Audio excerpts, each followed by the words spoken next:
So mga par, matapos nga po mapuspon ang laban ng Japanese Monster na Naoya Inoue kalaban si Sam Goodman na dapat gaganapin sa December 24 sa Japan, kung saan mga idol nagsalita na po si Goodman kung natuloy lang daw sana mga idol ang kanilang laban ni Inoue. Sana daw mga idol na iuwi na daw nito ang 4 na titulo sa Australia at naibigay na daw nito kay Naoya Inoue ang kanyang unang talo sa kanyang kartada sa boxing sports. Well, matindi talaga mga idol ang kumpiyansa ni Goodman na kaya nito i-upset sa laban si Inoue. Sa kabila mga idol na nabiyak ang kilay nito sa hindi kilalang sparring mate niya na nakasuot pa ito ng headgear. Parang hindi inaalala ni Goodman mga idol ang senaryo na kapag natamaan siya ni Inoue ng suntok na walang suot na proteksyon sa ulo. At para sa atin mga idol, parang pinapalakas lamang ni Goodman ang kanyang sarili dahil alam nito na hindi maganda ang kanyang sasapitin sa laban nito kay Inoue. Sinasabi niya lang talaga ang ganitong bagay para hindi ito nervyusin sa paparating na laban nila ng Hapones. May mga boxing fans pa nga mga idol na duda kung tutuloy pa ba si Goodman sa laban nito kay Inoue na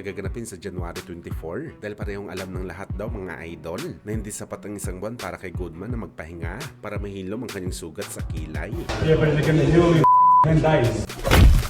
Samantala matapos nga po ma-announce ang bakbakan ni Junto Nakatani kalaban ng Mexican undefeated challenger na si David Cuellar na gaganapin sa February 24 sa Tokyo, Japan, na-announce din mga idol ang bakbakan na Tenshin Nasukawa kalaban si Jason Maloney para maging undercard sa laban ni Nakatani. Sa mga hindi po nakakaalam mga idol kay Nasukawa, siya po ang dating undefeated kickboxer sa Japan na pumasok sa boxing sports. Ang unang laban nito sa boxing isang exhibition fight kalaban pa si Mayweather Jr. kung saan todo iyak ito mga idol sa gitna ng ring dahil natalo siya via knockout. Sa ngayon mga idol, makakalaban nito si Jason Maloney, isang may pangalan na fighter sa bantamweight. Kapag sortehin dito mga idol si Tenshin Nasukawa sa laban nito kay Maloney, malaki ang tsansa nito na makalaban si Junto Nakatani sa kanyang next fight.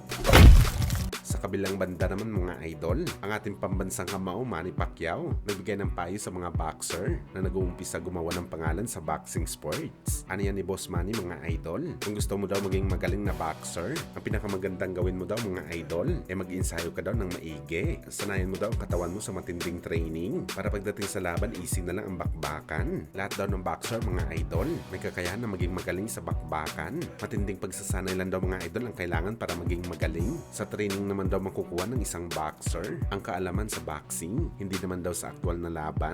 Kaya bawat laban daw ni Pacquiao mga idol, binubugbog nito ang kanyang katawan sa training para maging madali na lang daw sa kanya ang bakbakan.